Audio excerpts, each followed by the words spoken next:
What is intuitive drawing? In this Spirit Art audio reflection today, we're going to explore another idea that often appears at the beginning of Spirit Art development, and that is intuitive drawing. If you would like to, if you haven't already, please take out a pencil and paper. Feel free to draw while you listen to today's reflection. And I know that some of my students have said that they have found that allowing the pencil to move slowly across the page while listening, it has helped them become more aware of how their drawings begin to develop. So you might choose to doodle, sketch loose shapes, or perhaps you might begin the outline of a portrait. Intuitive drawing is often described as a drawing that begins without a fixed plan of what the finished image will become. So instead of carefully designing the image before starting, the artist allows the drawing to develop step by step. And rather than deciding exactly what the finished image will look like, you must remain open to the small impressions that appear during the process. For many students, this can feel unfamiliar at first, and in traditional drawing lessons, the artist is often encouraged to copy a reference image carefully, but not with Spirit Art. You may measure proportions, plan the composition, and try to reproduce what you see as accurately as possible if you're doing fine art. But when it comes to Spirit Art or intuitive drawing, the approach of the process comes from a different direction. So instead of copying an existing image, you should begin with a willingness to explore what might appear through the drawing process itself. And sometimes this begins with a single line, a light curve on the page, perhaps the suggestion of an eye, the shape of a head, or the outline of a feature that is not yet fully formed. And at first, these early marks may seem uncertain.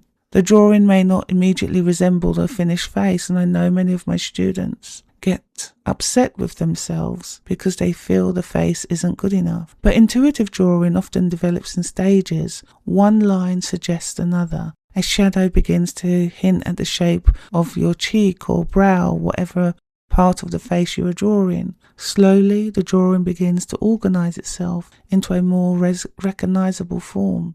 Sometimes, these impressions arrive as simple visual ideas. A shape may appear, a feature may come to mind, an expression or movement may feel important, and at other times, as the artist, you may simply notice that your hand begins to move in a certain direction, and so a curve forms on the paper. A line appears, and gradually the drawing begins to take shape. This way of working can feel unfamiliar at first, especially for students who are used to copying reference images or following strict drawing methods. And I always suggest to students that by coming to my Wednesday meditation drawing class, it helps students to just sit back, feel the vibe, listen, and allow that intuitive drawing to take place as they draw the vibration, the frequency, or any images that they feel, but is an intuitive space. And if this is something that you think you might enjoy, then check out my website for the free lessons, and you too could join the next Wednesday drawing meditation class. But intuitive drawing does not mean drawing without awareness. In fact, the artist becomes more attentive. The artist begins to notice how the drawing develops on the page. Small changes become meaningful. A shadow may suggest a cheekbone. A line may suggest the angle of the head. And over time, the artist learns to respond to these small visual signals. And for students exploring spirit portraiture, intuitive drawing often becomes an important bridge. And this is why once a month, twice a day, students have the option to come in and sit back for 45 to 50 minutes to sit and draw intuitively. And it allows the artist to combine artistic observation with subtle impressions that may arise during their drawing process. Now, I want you to, instead of forcing the drawing toward a specific outcome, I want you to allow space for discovery, because some portraits may appear slowly, and some may begin with only a few lines. Others may surprise you by developing in unexpected ways. But the key element that you should have is curiosity. So rather than worrying about whether the drawing is correct, I want you to become interested in what may appear next. And as you explore intuitive drawing in your own practice, in your own space, or perhaps on a Wednesday meditation session live, you might like to notice how your drawing begins. Now, does the hand move confidently? Does the drawing begin cautiously?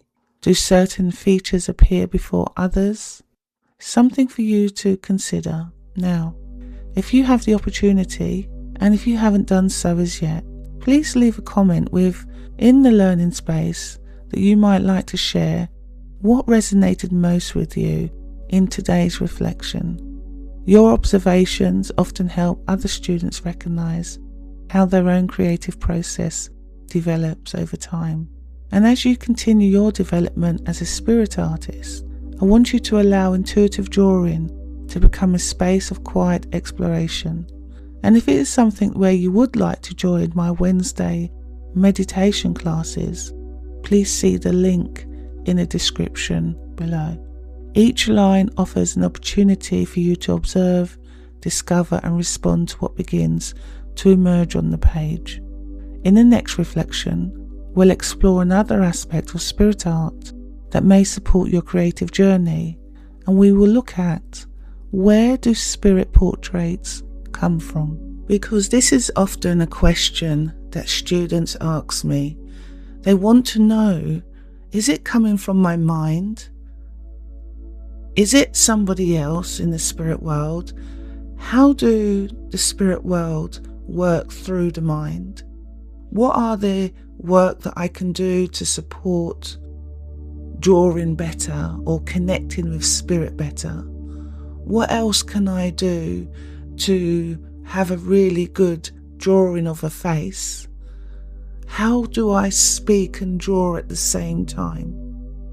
And I find that many of my students have realised, once they've done a course with me or even a private session, they realise that actually it's all about the attunement and being able to recognise the presence of spirit that is with you. You don't always have to know the face or see the face in your mind. You don't always have to have the finished portrait in your mind that you're just copying from. Because when you are working with the true essence of the spirit and you are going to draw a representation of how they once looked, it's all about the attunement. It's all about you letting go of your sense of control, your sense of need, and just allowing the process to unfold. So these are the things that we're going to look into as our library of audio lessons continues. So I look forward to seeing you on our next reflection.